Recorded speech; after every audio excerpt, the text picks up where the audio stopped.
وسیلہ T V کے محترم ناظرین، میں سعید نظر خبر و نظر میں آپ کا استقبال کرتا ہوں۔ سرخیاں پیش خدمت ہیں۔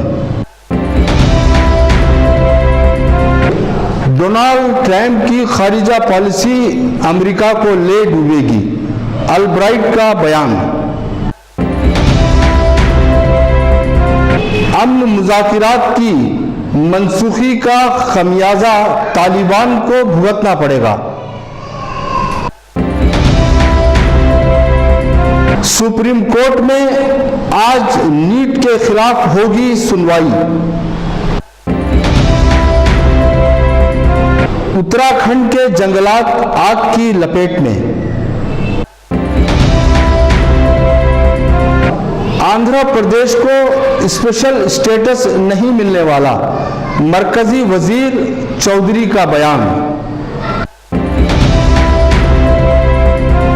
وی ایس آر سی پی کے دھرنے شروع، پارتھا سارتھی کا بیان۔ فاطمہ میڈیکل کالج کڑپا کا پہلا کانووکیشن۔ کھیل کے میدان سے آسٹریلیا کے کپتان اسمتھ آئی پی ایل سے باہر۔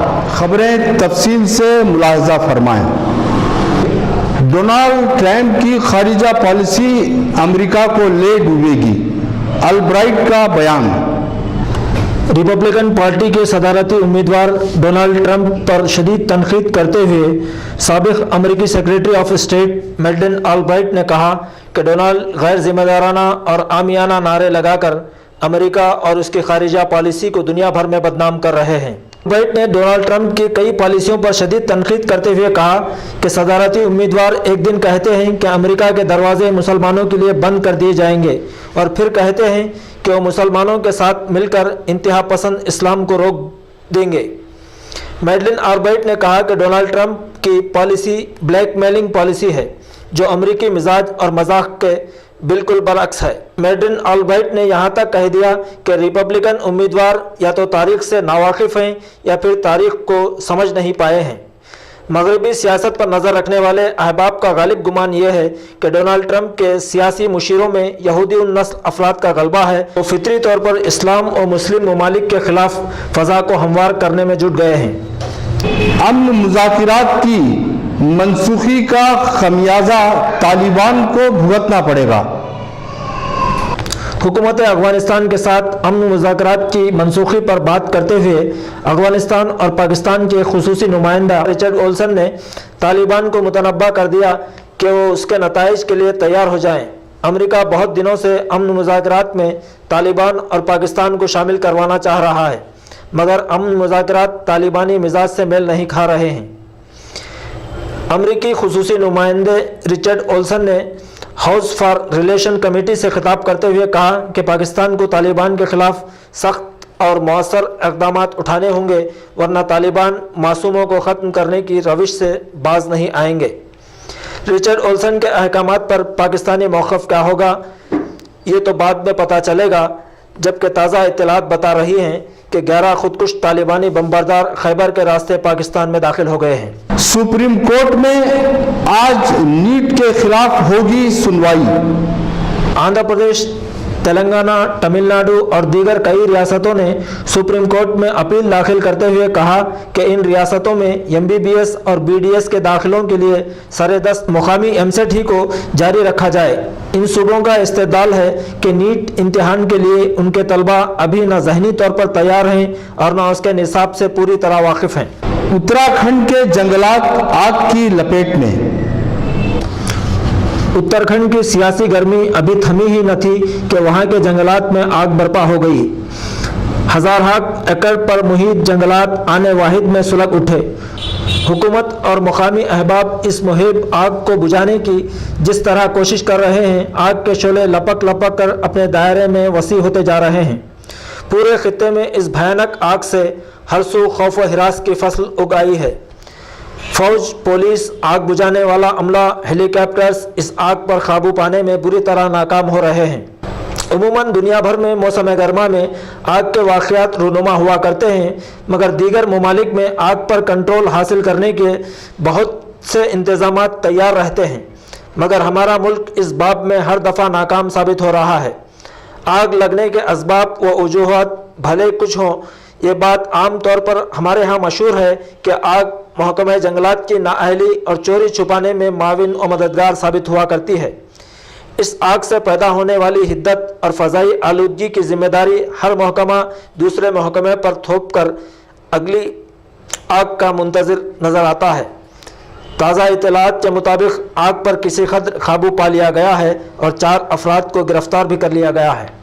آندھرا پردیش کو اسپیشل اسٹیٹس نہیں ملنے والا، مرکزی وزیر چودھری کا بیان۔ تقسیم آندھرا پردیش کے وقت جو وعدے پارلیمان میں کیے گئے تھے ان سے کھلا انحراف کرتے ہوئے مرکزی وزیر ایچ پی چودھری نے راجیہ سبھا کو بتایا کہ ہم اے پی کی ہر طرح کی مدد کرنے کے لیے تیار ہیں سوائے اسپیشل اسٹیٹس کے۔ وزیر موصوف کو جب بار بار یاد دلایا گیا کہ آپ کی پارٹی کے سینئر قائد وینکیا نائیڈو نے بھی آندھرا پردیش کو 10 سالہ خصوصی موقف دینے کی بات کی تھی، تو انہوں نے بات کا رخ موڑتے ہوئے کہا کہ ہم آندھرا پردیش کی مدد کے لیے تیار تھے، ہیں اور رہیں گے۔ وی ایس آر سی پی کے دھرنے شروع، پارتھا سارتھی کا بیان۔ آندھرا پردیش کی حزب اختلاف وی ایس آر پارٹی نے اسپیشل اسٹیٹس مسئلے کو لے کر ریاست بھر میں دھرنے منظم کیے۔ وی ایس آر پارٹی کے لیڈر پارتھا سارتھی نے بتایا کہ تلگو دیشم پارٹی ہمارے ایم ایل ایز کے مول تول میں مصروف ہو گئی ہے، جبکہ عوام خشک سالی، پانی کی قلت اور دوسری مشکلات میں گھرے ہوئے ہیں، مگر تلگو دیشم کو بس دوسری پارٹیوں کے ممبروں کو خریدنے کے سوا کسی چیز کی بھی دلچسپی نہیں۔ فاطمہ میڈیکل کالج کڑپا کا پہلا کانووکیشن۔ فاطمہ میڈیکل کالج کڑپا سے ایم بی بی ایس ختم کرنے والے ڈاکٹرز کو اسناد اور امتیازی تمغات سے نوازا گیا۔ پہلے کانووکیشن کے موقع پر پورے کالج کیمپس کو بقعہ نور بنا دیا گیا تھا۔ ہر طرف نوجوان ڈاکٹرز خوشی و مسرت سے مسرور دیکھے گئے۔